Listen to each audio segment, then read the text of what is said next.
Hare Krishna. I think अब प्रभु जी लोग और थोड़ा आगे आ जाइए, इस लाइन को आप फिलअप कर सकते हैं, पीछे और लोग आएंगे। आप माता जी लोग भी थोड़ा आगे आइए।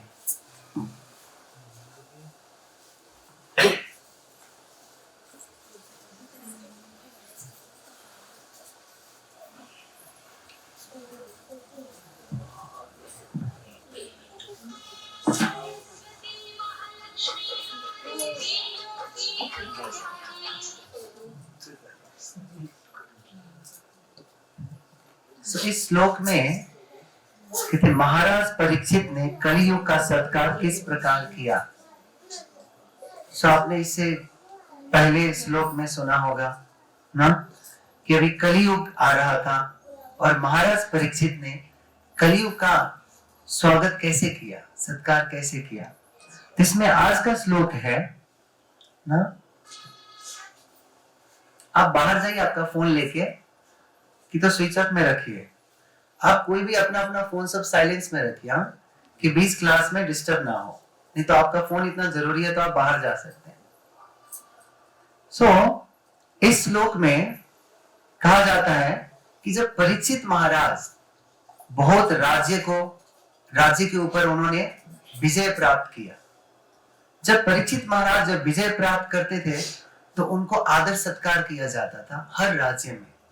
जब उनका विजय होता था, जब परीक्षित महाराज का ऐसे आदर सत्कार होता था तो सब लोग परीक्षित महाराज के जो पूर्वज थे, युधिष्ठिर, अर्जुन, भीम, नकुल, सहदेव, उन सब की लीलाएं, उनकी गाथा, उनकी महिमा गाया जाता था।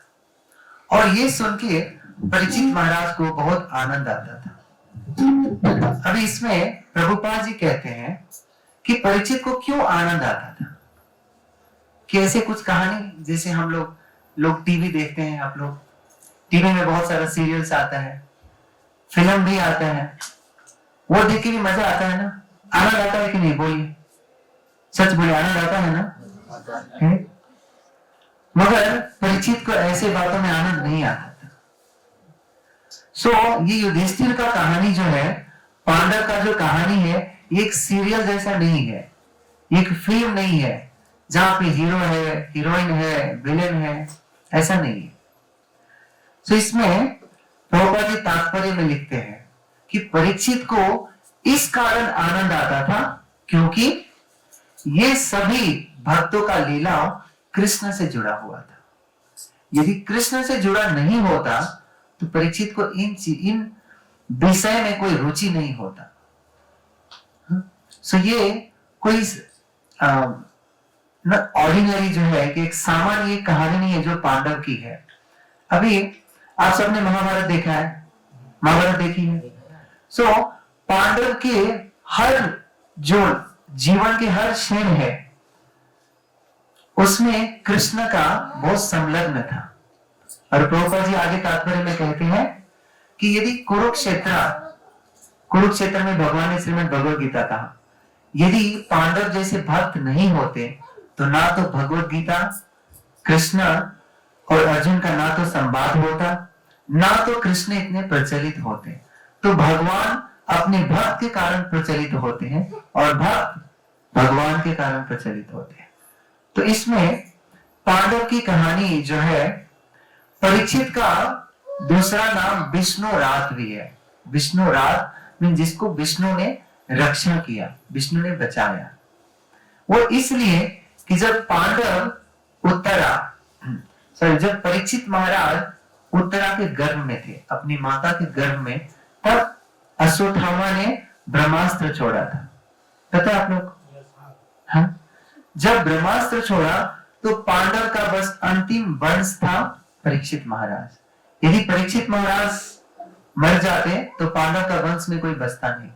फिर कृष्ण भगवान उत्तरा के गर्भ में जाके और परीक्षित को बचाया उन्होंने। जब इसीलिए परीक्षित का नाम विष्णुरात, जिसको भगवान विष्णु, जिसको कृष्ण ने खुद से बचाया। परीक्षित को ये कहानी सब जब और लोगों ने बताया, जब ऋषि मुनि ने बताया, तो परीक्षित को खुद में ऐसा महसूस हो रहा था कि हम कितने भाग्यशाली हैं कि हमें खुद भगवान ने बचाया। तो परीक्षित जन्म से ही बहुत बड़े भक्त थे कृष्ण के।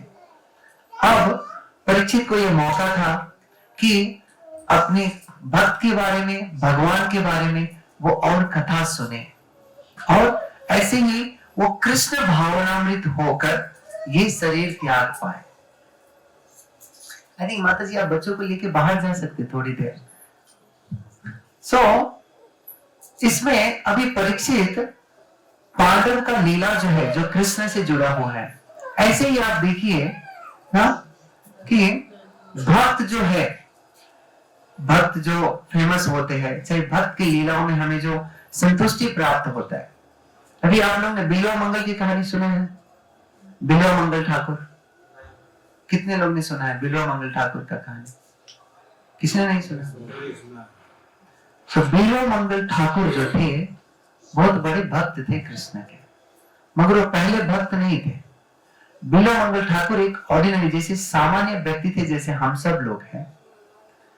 बिल्वा मंगल ठाकुर को अपनी समाज की तवायफ से बहुत प्रेम था। चिंतामणि नाम की एक तवायफ थी जिससे बिल्वा मंगल को बहुत आसक्ति था, प्रेम था। और बिल्वा मंगल ठाकुर बार बार उनके पास जाते थे। उनका आसक्ति इतना हो गया था कि एक दिन का बात है, बिल्वा मंगल ठाकुर के पिताजी गुजर गए।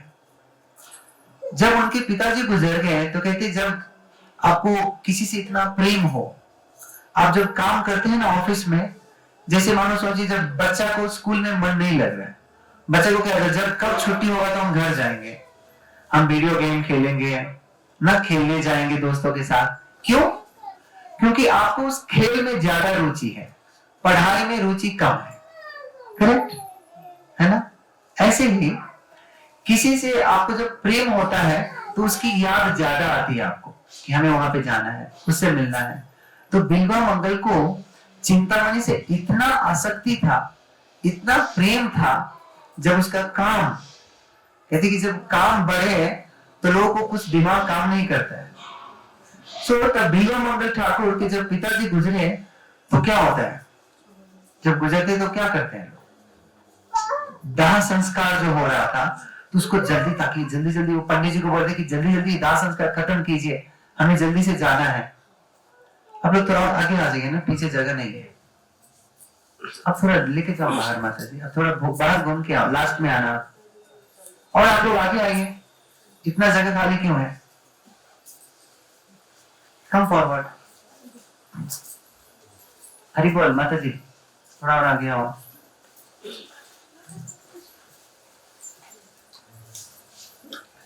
बिल्वा मंगल ठाकुर पंडित जी को बोले कि आप जल्दी जल्दी सब खत्म कीजिए, क्योंकि बिल्वा मंगल को चिंतामणि के पास जाना था।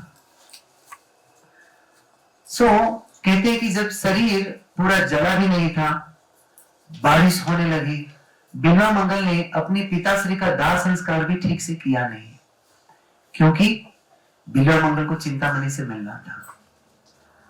फिर शास्त्र कहते हैं कि उसमें बिल्वा मंगल जल्दी जल्दी ये काम छोड़कर चिंतामणि से मिलने के लिए बहुत आतुर था, क्योंकि उसको इतना अंदर वो जो काम है उसे उसको वो अपने काम अधीन में नहीं, उसका कंट्रोल में नहीं था कि अब कितना जल्दी हम जाके चिंतामणि से मिले। फिर कहते जब इतना बारिश हुआ तो बाढ़ आ गई जो नदी, और नदी के उस पार चिंतामणि का घर था। चिंतामणि ने सोचा कि इतना रात हो गया, अब तो बिल्वा मंगल शायद नहीं आएगा मुझसे मिलने। जो चिंतामणि ने अपने दरवाजा बंद करके ना वो सोने चले गई। इधर बिल्वा मंगल बहुत आतुर था कि हमें चिंतामणि से जाके कैसे भी मिलना है। वो उसको पता नहीं था कि अभी ये नदी को हम कैसे उस तरफ, उस पार जाए। तो उसको एक वो जैसे लकड़ी होता है ना, बड़ा सा लकड़ी, तो उसको लगा कि कुछ लकड़ी आ रहा है, उसने उस पकड़ के उस पार गया, मगर वो लकड़ी नहीं था, वो एक पानी में दहाते हुए एक मुर्दा जा रहा था। प्रभुपाद जी कहते हैं कि जब काम इतना खतरनाक है ना, इतना हमारा डिस्ट्रक्शन क्या कहते हैं हिंदी में, विनाश, इतना विनाश करता है काम हमारे जीवन में, और दिमाग काम नहीं करता है। जैसे भगवत गीता में आप सोचो कि पहले आसक्ति होती है, फिर वो चीज नहीं मिलने से गुस्सा होता है, तो ये सभी काम से शुरू होती है। जब किसी चीज से आसक्ति हो गई और यदि भगवान से आसक्ति नहीं है तो तभी बिल्वा मंगल का दिमाग भी काम नहीं कर रहा था कि वो क्या कर रहा है। फिर जब उस पार गया, अब बिल्वा मंगल चिंतामणि के घर के सामने पहुंच गया। क्या हुआ? दरवाजा बंद था, लाइट नहीं थी। अभी बिल्वा मंगल को अंदर जाना था, अभी कैसे जाए? तो उसने पेड़ देखा। वो पेड़, तो उसको लगा कि पेड़ के जैसे वो कभी कभी जानते वो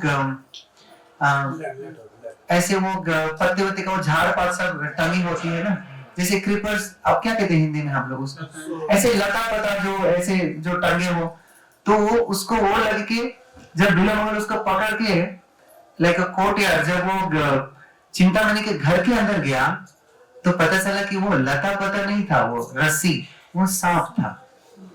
जब बिल्वा मंगल अंदर गए, अब देखो इतना रिस्क लिया, बस किसके लिए? चिंतामणि से मिलने के लिए। जब बिल्वा मंगल अंदर गया तो दरवाजा खटखटाया, दूसरा भी दरवाजा था ना, तो चिंतामणि आई, चिंतामणि ने दरवाजा खोला और चिंतामणि बहुत आश्चर्यचकित हो गई कि इतने रात को, इतने बारिश में, और बिल्वा मंगल मेरे घर पे। और बिल्वा मंगल पूरा जैसे होता है ना कि हर पुरुष नारी के सामने वो पौरुष से दिखाना चाहता है कि देखो मैंने तुम्हारे लिए क्या क्या किया, इतना कुछ किया। सो बिल्वा मंगल वो चिंतामणि को बता रही थी कि तुम्हें पता है तुमसे मिलने के लिए मैंने कितना कुछ किया, मेरे पिताजी का पूरा संस्कार ठीक से नहीं किया, मैं नदी से आया जो बहता हुआ एक मुर्दा लाश जा रहा था। तो चिंतामणि बोला कि आप घर के अंदर कैसे आए? तो बोला कि ऐसे पेड़ से मैं लटक के आया। तो चिंतामणि बहुत शॉक हो गई कि इतना प्रेम मुझसे, आपको इतना आसक्ति है मुझसे। तो चिंतामणि ने बिल्वा मंगल को कहा कि आपको मुझसे इतना आसक्ति है, काश आपको इसका 1% भी आसक्ति कृष्ण के साथ होता तो आपका जीवन धन्य हो जाता। जब बिल्वा मंगल ने सुना तो बिल्वा मंगल को लगता है ना एक झटका, ऐसी उसको बहुत एक आत्मा साक्षात्कार जैसा एक रियलाइजेशन हुआ कि हो मैं कितना बड़ा गलती कर रहा हूं। फिर वहां से चुपचाप बिल्वा मंगल चिंतामणि के घर से निकला और वो सीधा वृंदावन की ओर निकला। जब बिल्वा मंगल वृंदावन की ओर जा रहा था, पापी मन है ना, जब आप भक्ति नहीं करो तो ऐसे होता है, जैसे आप चोरी करते हैं ना कोई, तो पकड़ा जाता है, उसका चोरी छूटता नहीं है क्योंकि उसको आदत छुड़ाना पड़ेगा। वो इस घर में नहीं दूसरे घर में जाके चोरी करेगा, उसके लिए क्या करना है? आदत छुड़ाना पड़ेगा। जैसे आप पेड़ काटते हैं हम लोग, आप जब पेड़ काटते हो तो फिर उसमें पनपता है ना, है कि नहीं? तो पेड़ को पनपने से रोकने के लिए क्या करना पड़ेगा? उसको जड़ से हटाना पड़ेगा। हमारा जो कृष्ण भावनामृत है, इस्कॉन में जो प्रभुपाद जी कृष्ण कॉन्शियसनेस जो सिखाते हैं, ये है कि हृदय में उस काम को पनपने ही नहीं देना है, उसको जड़ से निकालना है, दिखावा नहीं करना है। जब बिल्वा मंगल वृंदावन की ओर जा रहा था तो जाते जाते वृंदावन ने बहुत एक सुंदर सी ब्राह्मण पत्नी को देखा। जब उसने ब्राह्मण पत्नी को देखा, बिल्वा मंगल के मन में फिर से काम जाग उठा। बिल्वा मंगल उनके पीछे पीछे जाने लगे, पीछा करने लगे। ये ब्राह्मण पत्नी अपने घर गई, उसके पीछे पीछे बिल्वा मंगल भी उसके घर तक पहुंचे। फिर ब्राह्मण पत्नी ने अपने पति को बोला कि देखिए आदमी मेरा तब से पीछा कर रहा है।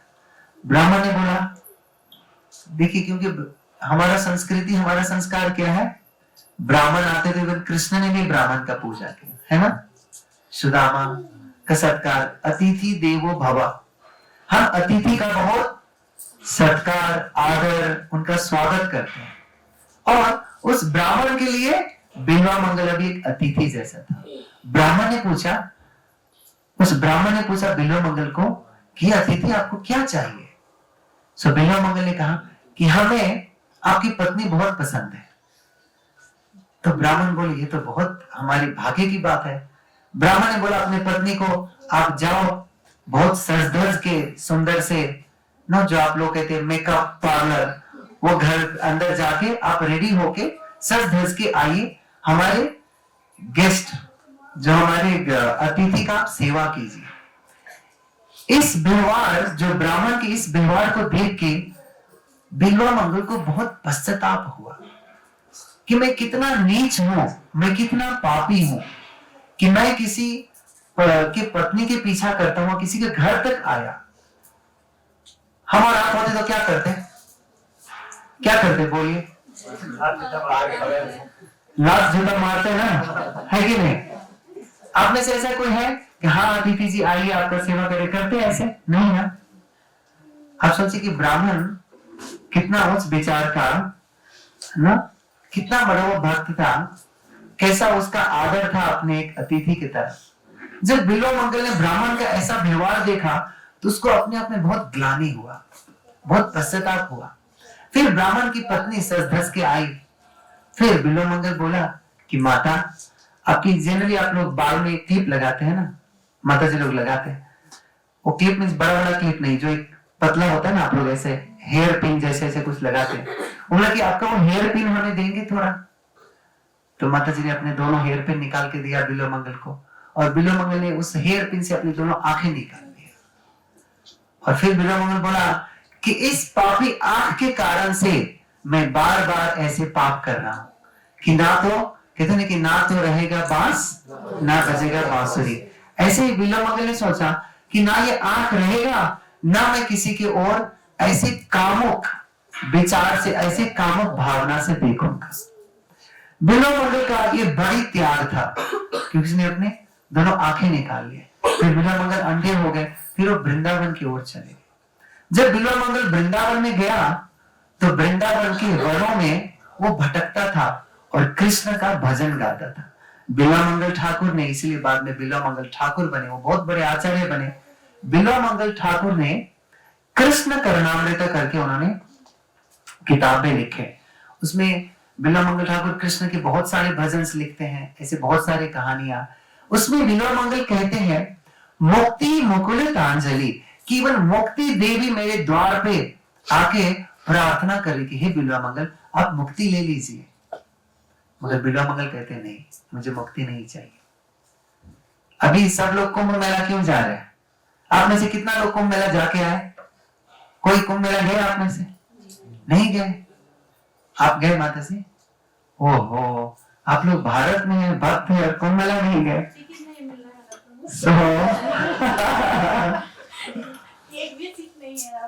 पाद यात्रा कीजिए, जाइए पैदल यहाँ से। पहले लोगों को कौन सा टिकट मिलता था, है कि नहीं? हाँ, बैलगाड़ी पे जाते थे, आप लोग भी जाओ। बिल्वा मंगल को मुक्ति नहीं चाहिए था। बिल्वा मंगल का ये भक्ति देख के कृष्ण हर दिन आते थे, बांसुरी बजाते थे और बिल्वा मंगल को दूध दे के जाते थे। गाय चराते ना कृष्ण, गौ ना गाय चराते थे, तो कृष्ण हर दिन आके बिल्वा मंगल को दूध पिलाते थे। और कृष्ण हर दिन ऐसे कहानियां बताता था बिल्वा मंगल को। अभी बिल्वा मंगल क्या है, अंधा है, उसको तो कुछ दिखता नहीं है। फिर बिल्वा मंगल को इस बच्चे से, क्योंकि कृष्ण एक बच्चे के रूप में हर दिन जंगल में आता था, बिल्वा मंगल से बातें करता था। बिल्वा मंगल क्योंकि वो अंधा था, और जनरली साधु महात्मा सब क्या करते, वो मधुकरी करते। मैं घर घर में गया, किसी ने कुछ दिया तो खा लिया, नहीं दिया तो भूखा रह गया। तो ऐसे बिल्वा मंगल को साक्षात्कार हुआ कि कृष्ण खुद आते थे और उनको दूध पिलाते थे। प्रभुपाद जी कहते हैं कि देखिए, जो एक सैक्रिफाइस है, जो त्याग है, जो हम लोग भक्ति में त्याग करते हैं, भक्ति का आपका प्रोग्रेस कैसे होता है? जैसे आप लोग हर संडे को सुबह ऐसे क्लास में आते हैं, ये भी एक त्याग है। ये त्याग की अलग अलग डिग्री होती है, अलग अलग लेवल्स होती है ना? जैसे कोई एकादशी करते हैं, एकादशी में कोई अन्न नहीं खाता है, वो भी त्याग है। अभी कोई बोलेगा ये प्रभु जी लोग तो बहुत खाता है, कम से कम अन्न नहीं खा रहा है ना, तो एक लेवल का त्याग है। अभी कोई कुछ भी नहीं खाता, खाली बस फल फूल कुछ खा के रहता है, वो भी एक लेवल का त्याग है। कोई कुछ भी खाता नहीं, कोई पीता नहीं, निर्जल व्रत करता है, और बड़ा त्याग है ना?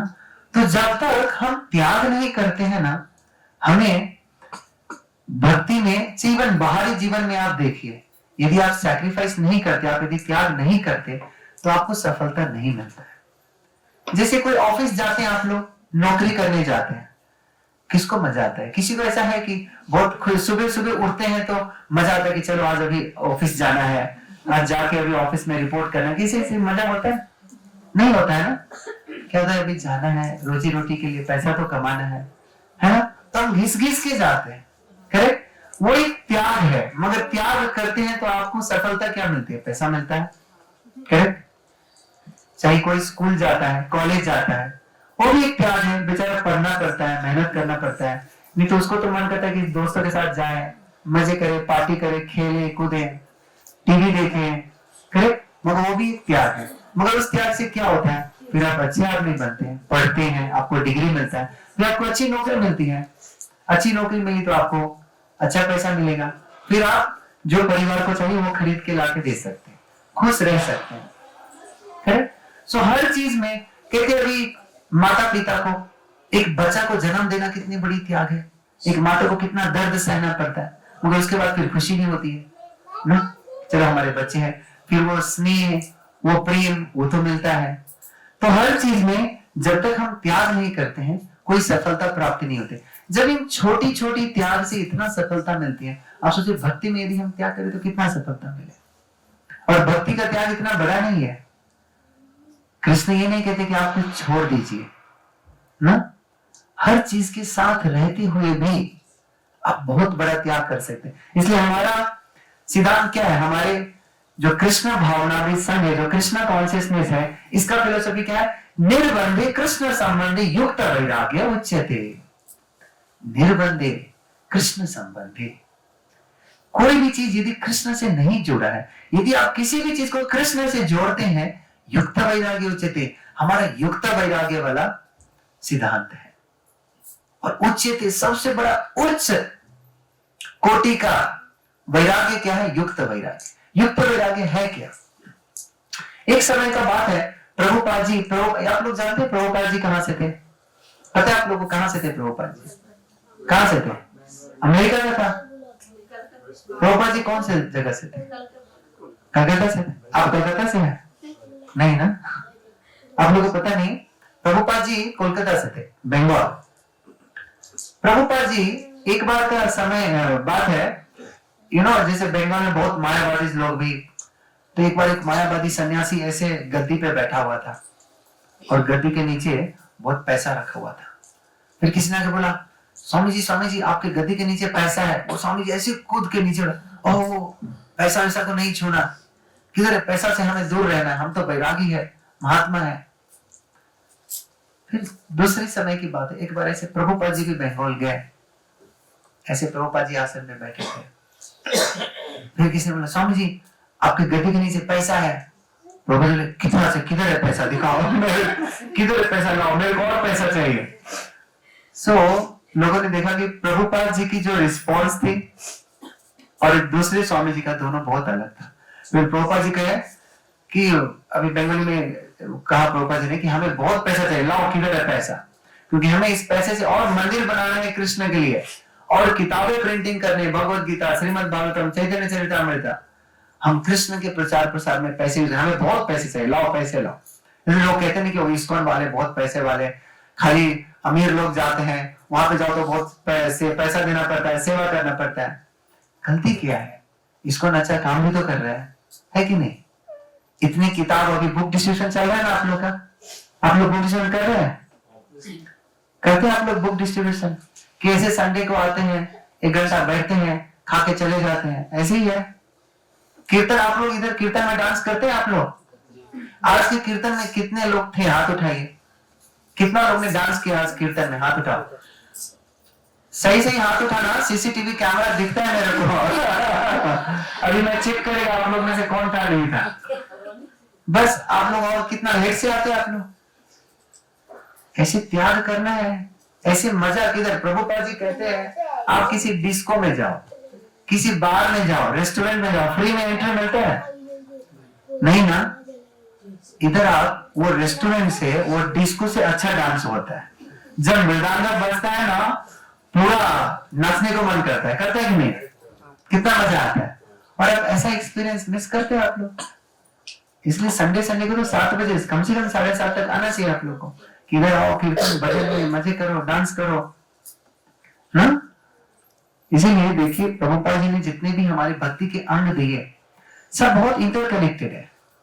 कोई सोचे कि खाली मैं भागवत का कथा सुनो, फिर नहीं होगा भक्ति। हरे कृष्ण का जाप करना है, हरि नाम संकीर्तन करना है, भगवान के दर्शन करना है, प्रसाद पाना है, ये तो सब लोग करते हैं ना, है ना।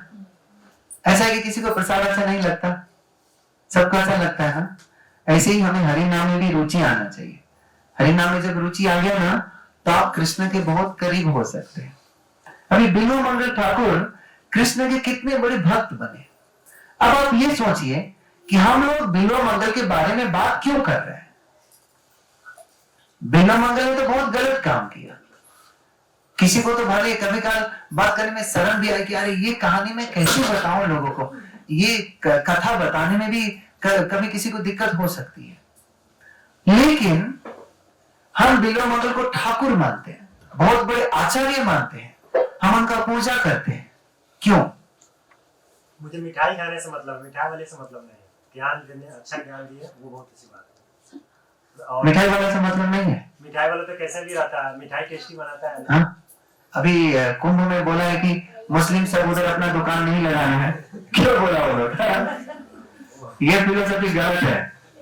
मिठाई वाले से भी मतलब रखना है, समझे आप? हाँ? उसका सोर्स क्या है, स्रोत क्या है, वो भी जरूरी है। हाँ? ऐसा नहीं देखने कि हमें फल, यदि पेड़ ही खराब हो तो फल अच्छा हो सकता है? मिठाई वाला खराब है तो वो अच्छा मिठाई बनाएगा? बना ही नहीं सकता। तो ये फिलोसफी बाहर गलत है। ये भक्ति में फिलोसफी लागू नहीं होती। बिल्व मंगल का चर्चा हमने इसलिए किया क्योंकि बिल्व मंगल के जीवन में कृष्ण जुड़ा हुआ है। जब कृष्ण जुड़ते हैं ना तो वो लीला, कृष्ण की लीला, जब वो हम उसका परिचर्चा करते हैं, जब कृष्ण की लीलाओं का, भक्त की लीलाओं का, तो वो कृष्ण की परिचर्चा के बराबर होती है। और इसमें लिखा है कि जब आप भक्त का गुणगान गाते हैं तो कृष्ण के गुणगान गाने के बराबर है, और जब आप कृष्ण के गुणगान गाते हैं तो भक्त का गुणगान गाने के बराबर है। क्योंकि भक्त और कृष्ण दूर नहीं है, दोनों अकेले नहीं है। यदि किसी के मन में है कि प्रभुपाद जी एक सामान्य व्यक्ति है, ये तो सबसे बड़ा पाप है।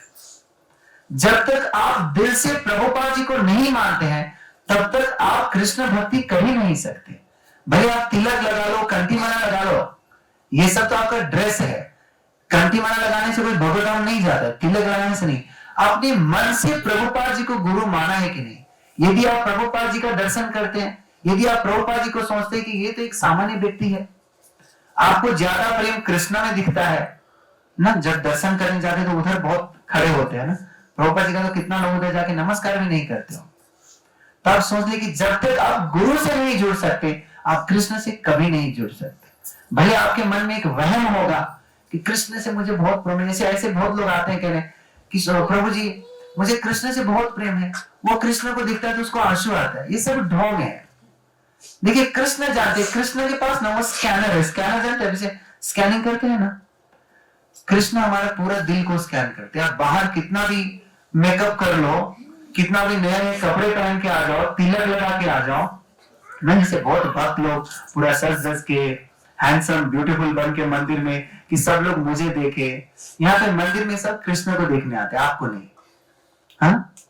सो ये सब हमारी भक्ति नहीं है। इसलिए प्रभुपाद जी भी कहते हैं कि ये कंठी माला, ये तिलक लगा के भक्त नहीं बनते हैं।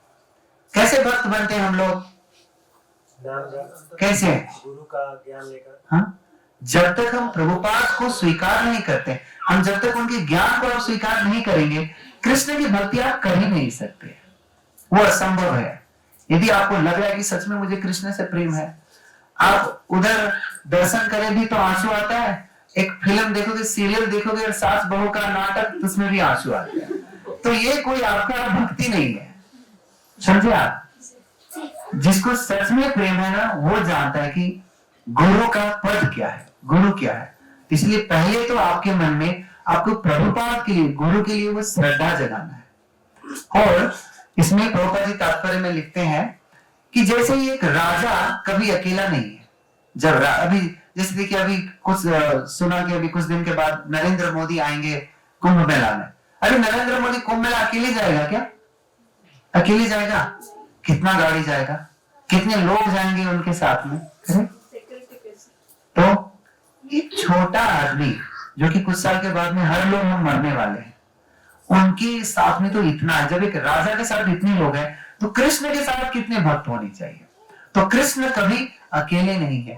इसलिए आप हमारे गौड़ीय वैष्णव में देखिए तो हम लोग कृष्ण को अकेला नहीं पूजते हैं। जैसे श्री संप्रदाय में देखिए, वो लोग जैसे आप लोग काफी मंदिर जाए ना, श्री संप्रदाय के मंदिर सब में यहाँ पे लाइक उनका कि पेरुमाल भगवान का मंदिर अलग है, जैसे बालाजी अलग है, लक्ष्मी देवी अलग रहेगा।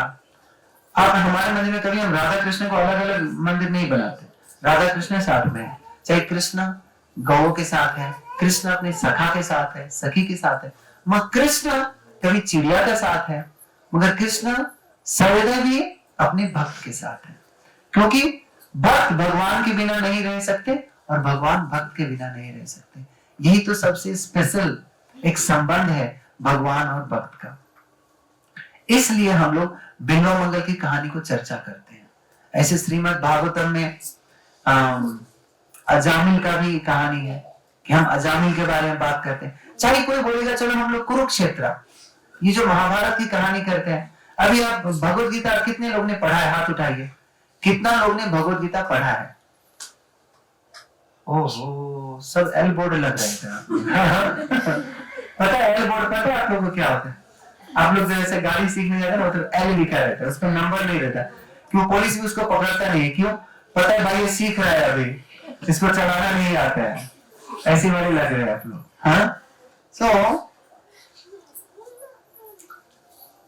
What are you saying? क्या बोल रहे थे? सो भगवत गीता का प्रथम अध्याय कितने लोग ने पढ़ा है? बस प्रथम अध्याय, ओनली फर्स्ट चैप्टर। ओ, बहुत आप लोग का आईसीयू बड़ा सिचुएशन लग रहा है। हाँ, आईसीयू सिचुएशन जानते हैं आप लोग, बहुत दिक्कत वाली थी। आईसीयू का स्टोरी बताएंगे आपको लास्ट में, बंद करने से पहले एक आईसीयू वाले कहानी बताएंगे। भगवत गीता का फर्स्ट चैप्टर आप पढ़िए तो उसमें बस यही लिखा है, इस एक पार्टी दो है, कौरव का सेना है, पांडव का सेना है। कौरव की सेना में कौन कौन है? इसने ये शंख बजाया, उसने वो शंख बजाया, ये आदमी वो आदमी, सब सेना का नाम है। और पांडव की सेना में ये दूसरा सब लिस्ट है। अभी आपको लगेगा कि इतना सेना के नाम हम पढ़ के क्या फायदा है? भगवत गीता जैसा हमारा जो शास्त्र है सनातन धर्म का, जिसमें आप सोचिए कितना इंपॉर्टेंट है भगवत गीता की, इसको विश्व में हमारे सनातन धर्म का शास्त्र माना जाता है। आप जब कोर्ट में जाते हैं, कोर्ट को क्या कहते हैं हिंदी में? अदालत। जैसे आप लोग अदालत में जाते तो कहते हैं कि गीता पे हाथ रख के कसम खाइए। आपने कभी सुना है कि शिव पुराण पे हाथ रख के कसम खाइए ना, चाहे दुर्गा चालीसा पे हाथ रख के कसम खाइए? ऐसा कभी हुआ है? गीता पे क्यों? क्योंकि गीता में लोग का है वो भावना, हमारा सनातन धर्म का शास्त्र है। हाँ, और उस गीता में कितने श्लोक है? 700। कितना है? वो थोड़ा दरवाजा खोलिए, बहुत गर्मी है। माता जी खिड़की भी खोलिए। देखिए सोने के लिए बढ़िया है ये वातावरण, सांस लेने के लिए बढ़िया है, तो खोल के रखिए, वो खिड़की को खोलिए। भगवत गीता में 700 श्लोक है। कितने अध्याय है? 700 अध्याय।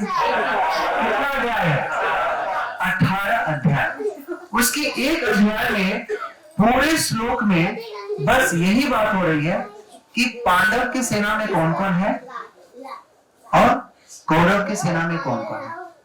अभी किसी को लगेगा कि पहला अध्याय में ज्ञान क्या मिला, हम इतनी क्यों चर्चा कर रहे हैं कि कौन है नहीं। अभी इसलिए सोचे कि हम भागवत क्लास में बैठ के अभी हम गिनती करेंगे कि कौन कौन आज क्लास में आया, कौन कहां से आया, क्या करता है, तो भागवत क्लास माना जाता है नहीं।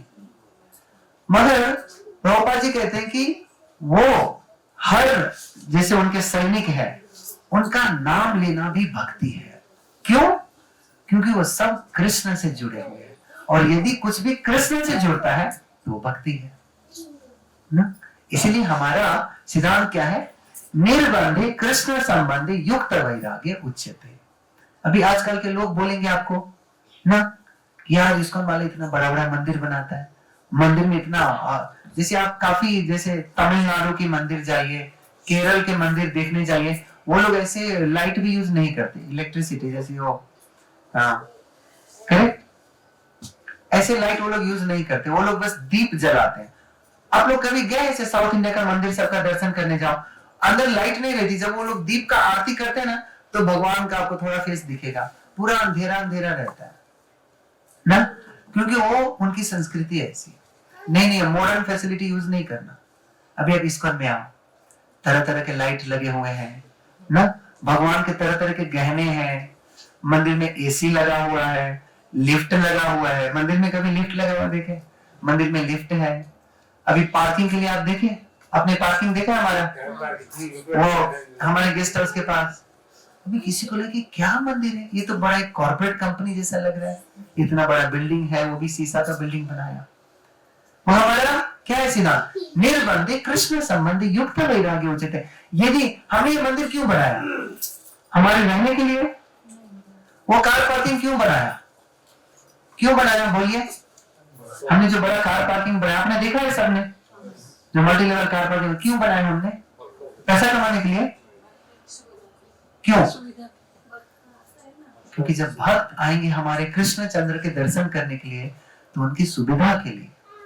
और यदि हम भक्त का सेवा कर रहे हैं तो किसका सेवा है? कृष्ण का सेवा है। यदि हम प्रभुपाद जी का सेवा करते हैं, अभी कोई खाली प्रभुपाद जी का सेवा करना नहीं, किसी भी भक्त का सेवा करते हैं तो भगवान का सेवा है। मगर हमें यह भी देखना है कि सच में वो भक्त है कि नहीं। यहाँ पे जो भी आता है ये इस्कॉन के कैंपस में, उसका मेन काम क्या है? क्यों आता है? भगवान का दर्शन करना, तो भक्त है, और उनका सेवा करना हमारा धर्म है। तो हमने जैसे गेस्ट हाउस बनाए, चाहे मानो प्रसाद का रेस्टोरेंट बनाए, मेन उसका गोल क्या है, हमारा लक्ष्य क्या है कि जितने भी भक्त आते हैं उनके लिए सुविधा हो। यहाँ पे जैसे आप कार में आते हो जाते हो, उस कार से आप मंदिर आते हो तो भक्ति है, उस कार से आप मूवी देखने जाओ तो पाप है। देखो कार वही है, आदमी वही है, मगर जब आपका काम बदला तो पाप और भक्ति। सो निर्बंधे कृष्ण संबंधी युक्त वैराग्य उच्यते, युक्त वैराग्य को उच्यते, सबसे सर्वोच्च वैराग्य युक्त वैराग्य को माना जाता है कि आप हर चीज को कृष्ण से जोड़ के देखिए। आप प्रभुपाद जी को देखिए, प्रभुपाद जी ने कितने अच्छे से इस संस्था का निर्माण किया, उन्होंने किसी चीज को ना नहीं बोला। अभी आपने किसी मंदिर में देखा कि पिज्जा मंदिर में बिकता है? आपने देखा किसी ने? हमारे मंदिर में जाओ, हर इस्कॉन मंदिर में आ जाओ, एकादशी में इतना आइटम। एक्चुअली एकादशी का हमारा शास्त्र के अनुसार, हमारे वैदिक धर्म के अनुसार क्या है? एकादशी में निर्जल व्रत, पानी तक भी नहीं पीना है। और देखिए प्रभुपाद जी कितने दयालु है। प्रभुपाद जी ने बोला यार सब खाओ, भक्ति करो, चैंटिंग करो, सेवा करो। ऐसा नहीं कि मुझे याद है हमारे एक रिश्तेदार थे, तो हर मंगलवार को हनुमान जी का वो करते थे व्रत, और वो मंगलवार को कुछ काम नहीं करेंगे, सोएंगे वो नहीं हो। तो क्या हुआ, आप आज क्यों काम नहीं? आज मेरा व्रत है, हनुमान जी का व्रत है। तो आपको लगता है हनुमान जी से खुश होंगे? एक बार है कि भक्ति सिद्धांत सरस्वती ठाकुर, उनके टाइम में एक बार क्या हुआ, एकादशी का दिन था। कल एकादशी कितने लोग ने किया? हाथ उठाइए। एकादशी कितना लोग ने किया? या आधा में आधा खाया लगता है? आधे अच्छा काफी लोग ने की। देखिए माता जी लोग ने ज्यादा एक भक्ति किया लग रहा है, प्रभु जी लोग कुछ एकादशी नहीं हो रहा है। एक बार भक्ति सिद्धांत महाराज देखे कि उनके सारे ब्रह्मचारी लोग प्रचार करने नहीं गए। जैसे आप जानते हैं हम लोग हरि नाम संकीर्तन, जैसे प्रभुपाद जी ने सिस्टम बनाया कि हम लोग बाहर जाते हैं प्रचार करने और बुक डिस्ट्रीब्यूशन, किताब बांटने जाते हैं। तो उस दिन सारे ब्रह्मचारी सो रहे थे आश्रम में। तो महाराज ने पूछा ये ब्रह्मचारी लोग किया है किधर? तो एक ने बोला कि महाराज आज एकादशी है तो सारे ब्रह्मचारी आराम कर रहे। फिर भक्ति सिद्धांत महाराज जाके चावल का खिचड़ी बनाया और सारे ब्रह्मचारी को डांट के बुलाया, खिचड़ी खाओ और जाओ प्रचार करने। इसका तात्पर्य क्या है? इसका तात्पर्य क्या है कि आपको भी एकादशी में खिचड़ी खानी चाहिए, वही है तात्पर्य। तात्पर्य क्या है कि हमारा सेवा भाव ज्यादा जरूरी है। ये जो नियम आग्रह, ऐसा नहीं कि फिर एकादशी नहीं करना है, हमें उसको समझना कि नियम आग्रह नहीं, ओ एकादशी कर रहे हैं, अभी सेवा नहीं कर सकते, आज माला नहीं कर सकते, बहुत कमजोरी हो रही है, खाओ मगर माला करो। आपके लिए गुरु का जो आज्ञा है, आदेश है, वो पालन करना सबसे बड़ी भक्ति है। अभी प्रभुपाद जी विदेश में गए तो उन्होंने माता जी को भी जने दिया। जने में समझते आप लोग? जनेऊ समझते हैं ना? जनेऊ हमारे, कभी आपने सुना है हमारे संस्कृति में, परंपरा में कभी लेडीज लोग को जनेऊ दिया? नहीं, और प्रभुपाद जी ने दिया। प्रभुपाद जी कर सकते हैं। सो कृष्ण, मगर गुरु जो भी करते हैं वो कृष्ण के, वो शास्त्र के विरोध नहीं जाते। इसलिए भक्त के लिए, एक शिष्य के लिए सबसे पहला जरूरी है कि हम अपने गुरु का आज्ञा का पालन करें। और यदि आप हरि नाम करते हैं, और इसीलिए कहते हैं कि गुरु का अवज्ञा, यदि आप हरे कृष्ण का जाप करते हैं और यदि आप गुरु का आज्ञा का पालन नहीं करते हैं तो आपका जाप निष्फल है। इसलिए कहते हैं कि परंपरा विहीना मंत्र निष्फला।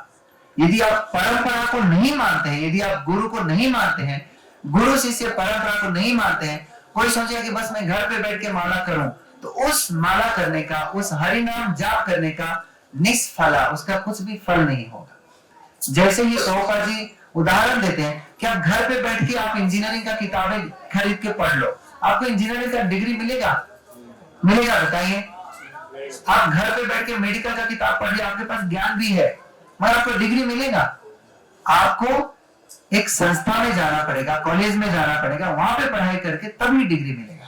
तो गुरु शिष्य परंपरा वो है कि जब तक हम गुरु से वो ज्ञान नहीं लेंगे, उस गुरु शिष्य परंपरा से हम जब तक नहीं जुड़ेंगे, तब तक हमारी भक्ति, हमारा मंत्र का कुछ फल नहीं होगा, निष्फल। अब प्रभुपाद जी से जुड़ने का महत्व क्या है? जैसे मैंने आपको आईसीयू वाला कहानी बोला, एक बार की बात है, विदेशी, जैसे प्रभुपाद के बहुत सारे विदेशी शिष्य लोग थे, उनके एक शिष्य थे पृथुपुत्र दास। जो पृथुपुत्र स्वामी एक महाराज बने, बाद में उन्होंने संन्यास लिया। पृथुपुत्र महाराज पूरे फ्रांस देश का पहला सन्यासी था इस्कॉन में। जो हमारे इस्कॉन का संस्था शुरुआत हुआ, तो पूरे फ्रांस देश से पहला सन्यासी था पृथुपुत्र स्वामी। पृथुपुत्र स्वामी इस्कॉन में रहे, मगर जब प्रभुपाद अंतर्ध्यान हो गए, जब प्रभुपाद अपने शारीरिक रूप में नहीं रहे इस दुनिया में, तो पृथुपुत्र स्वामी फिर अपने गलत रास्ताओं में लग गए। वो काफी सारे गलती करने लगे, जो नॉर्मल ना, जुआ ताश खेलना, जो भी हम लोग कहते हैं कि हम 4 रेगुलेटरी प्रिंसिपल, रेगुलेटरी प्रिंसिपल की हिंदी में क्या कहते हैं? क्या कहते हैं? नियम। जैसे 4 नियम का पालन करते हैं हम लोग ना, 4 नियम बताइए हिंदी में। What is it? जुआ ताश नहीं खेलना, मांस मदिरा या जुआ ताश नहीं खेलना, मदिरा पान नहीं करना, मांस नॉन वेज नहीं खाना, और अवैध संबंध नहीं रखना, है ना? वैध संबंध रख सकते हैं, अवैध संबंध। करेक्ट? सो पृथुपुत्र स्वामी सारे गलती काम करने लगे, स्त्रियों के पीछे भागने लगे ना, पूरा ये जुआ ताश खेलना, मदिरा सेवन करना, काफी ऐसी गलती की है, जबकि वो सन्यासी थे इस्कॉन के। इस्कॉन छोड़ दिए उन्होंने, और वो नॉर्मल जो बाहर के लोग हैं, ऐसे जो कर्मी हैं, ऐसे हो गए वो। मगर जब प्रभुपाद थे तो उन्होंने काफी सारा सेवा किया था प्रभुपाद के साथ। पृथुपुत्र स्वामी ने इतना गलत काम की है कि अंत में पृथुपुत्र स्वामी को एड्स हो गया और वो हॉस्पिटल में, अस्पताल में लेटे हुए थे। वो अपने अंतिम दिन गिन रहे थे, उसको आईसीयू में थे, वो किसी से बात नहीं कर सकते थे, वो कुछ नहीं कर, ऐसे ही वो बिस्तर पे पड़े हुए थे। उनका रोग बहुत सीवियर, बहुत खतरनाक डिजीज था उनका, और बस डॉक्टर साहब ये दिन गिन रहे थे कि अब ये कब तक बचेंगे, कब वो गुजरेंगे। बहुत दिन हो गया, उन्होंने किसी से बात तक नहीं किया। मैसेज लाइक आप आईसीयू जानते हैं, कोमा में, जैसे कोमा में लोग कैसे होता है, कोमा में जैसे मूर्ति होती है, जैसे आप मूर्ति को देखो तो ना वो किसी से बोल सकता है, ना पलक झपका सकता है, मगर वो जिंदा है। जैसे आप लोग ने कभी गेम खेला स्टैच्यू, आप बोलो तो स्टैच्यू बन जाए, ऐसे खेला आपने कभी? ऐसे कुछ गेम बच्चे लोग खेलते हैं। सो ऐसे बहुत दिन हुआ, और ये जो कहानी है, एक भक्त जो पृथुपुत्र महाराज के साथ हॉस्पिटल में थे, तो उन्होंने बताया कुछ दिन के बाद फिर डॉक्टर लोग भी बोले कि अभी इसका कोई भी इलाज नहीं है, होप नहीं है, बस जैसे कुछ ऐसे मरीज का अवस्था होता है कि बस आपको दिन गिनना है कि अब कब वो गुजरेंगे। एक दिन सडनली अचानक से पृथुपुत्र महाराज स्वामी वो लेटे हुए थे अपने बिस्तर पे, वो उठे, दरवाजे का तरफ देखा उन्होंने, और उन्होंने कहा कि प्रभुपाद यू केम, और वो लेट गए और गुजर गए। सो वो इंग्लिश में उन्होंने क्या कहा कि प्रभुपाद आप आ गए। तो इतना दिन से उन्होंने किसी से बात नहीं किया, कुछ भी नहीं, अचानक से उठा, दरवाजे की तरफ देखा, तो बोला प्रभुपाद आप आ गए, और फिर बिस्तर पे गिर गया और वो गुजर गए। तो भक्त कहते हैं कि गुरु का कृपा ऐसा है कि कभी काल हम जब राह भटक जाते हैं, रास्ता भटक जाते हैं, तभी भी गुरु हमारे साथ नहीं छोड़ते। इसीलिए गुरु से जुड़ना इतना आवश्यक है, इतना महत्वपूर्ण है। प्रभुपाद जी कहते हैं कि उनका ड्यूटी क्या है, कि प्रभुपाद जी कहते हैं कि जब आप वैकुंठ धाम में आते हैं ना, तो प्रभुपाद जी हमारा मिलन कृष्ण के साथ करवाते हैं। तो प्रभुपाद जी कहते हैं कि मेरा काम क्या है, जब आप वैकुंठ आओगे गोलोक वृंदावन, तो आपका हाथ लेके कृष्ण के हाथ में रख के हम कृष्ण को बताते हैं कि कृष्ण ये मेरा शिष्य है, मेरा भक्त है। नहीं तो कृष्ण कौन जानता है? कृष्ण जानते तक नहीं कि हम कौन है, हमारा अस्तित्व क्या है। मगर हमारा अस्तित्व प्रभुपाद के कारण से बहुत बड़ा हो सकता है ना। कहते हैं जैसे देखिए आप, प्रभुपाद जी कभी कभी ऐसे उदाहरण भी देते कि कोई अमीर आदमी है, उसके पास कोई बच्चा नहीं है, और वो एक अनाथालय में जाके एक अनाथ को उठा के ले आता है। वो आदमी कितना बड़ा बन जाता है। उस अनाथ का कुछ अस्तित्व था, कोई जानता था, हाँ? मगर जब उसको एक बड़ा आदमी अपना बच्चा बनाता है, तो उसका कितना बड़ा अस्तित्व हो जाता है ना। तो ये हमारा भाग्य है कि हम प्रभुपाद से जुड़ पाए। आप इस्कॉन से जुड़ते हैं, मींस प्रभुपाद से जुड़ते हैं, क्योंकि इस्कॉन, प्रभुपाद जी कहते हैं कि इस्कॉन मेरा शरीर है, प्रभुपाद जी इस्कॉन से अलग नहीं है। इसलिए हम सबको कितना सीरियस होना चाहिए कि हम यहाँ पे क्या करने आते हैं, ऐसे टाइम पास करने आते हैं। संडे संडे को थोड़ा चलो दोस्त लोग मिलेंगे, बातें करेंगे, टाइम पास करेंगे, प्रसाद खाएंगे, जाएंगे, नहीं। आप लोग को सीरियस होना है ना कि आप कितने, हर हफ्ते आप जब आते हैं तो भगवान को क्या प्रार्थना करते हैं कि आपका हरि नाम में रुचि जागे, प्रभुपाद से आपको प्रेम जगाना है, प्रभुपाद जी को जाके प्रार्थना करना है कि हे प्रभुपाद जी आप हमें ना ऐसे आशीर्वाद दीजिए कि हम आपके नियम का पालन कर पाए ना। और यदि आप ये कर पाते हैं, जैसे मधुपंडित प्रभु जो हमारे प्रेसिडेंट है, वो कहते हैं कि जो भागवत हम लोग पढ़ते हैं इसमें इतना सारा लीला लिखा है, भविष्य में यदि भागवत लिखा है तो उसमें प्रभुपाद जी का भी लीला आएगा, उनके भक्तों का भी लीला आएगा, करेक्ट। सो प्रभुपाद जी से जुड़ना का अर्थ है कृष्ण से जुड़ना। यदि आप सब कृष्ण से जुड़ना चाहते हैं तो प्रभुपाद से जुड़ना बहुत ही आवश्यक है, नहीं तो कृष्ण की भक्ति नामुमकिन है। इससे हम लोग अंत करेंगे। किसी के पास कोई प्रश्न है तो एक प्रश्न पूछ सकते हैं, टाइम हो गया आप लोग को जाने का। कुछ पूछना है आप लोग को? नहीं पूछनी है, हाँ? किसी को नहीं पूछना? चैतन्य महाप्रभु, आप जानते जब चैतन्य महाप्रभु सार्वभौम भट्टाचार्य के साथ चैतन्य महाप्रभु का जब सार्वभौम भट्टाचार्य ने क्या हुआ, एक हफ्ते चैतन्य महाप्रभु को पूरा भागवत सुनाया। चैतन्य महाप्रभु चुपचाप बैठे रहे, कुछ भी नहीं बोला। फिर एक हफ्ते के बाद तो सार्वभौम भट्टाचार्य ने बोला, आपको समझ में आया भागवत जो मैंने बताया? कि आपने कुछ कमेंट नहीं किया, कुछ बोला नहीं। तो चैतन्य महाप्रभु ने बोला ना कि मुझे भागवत समझ में आती है, मगर आपका भागवत समझ में नहीं आया मुझसे। तो ऐसा नहीं कहीं आप लोग को भी समझ में नहीं आया हो। तो ग्रंथ राशि में भागवतम की जय, जगत गुरु श्रील प्रभुपाद की जय।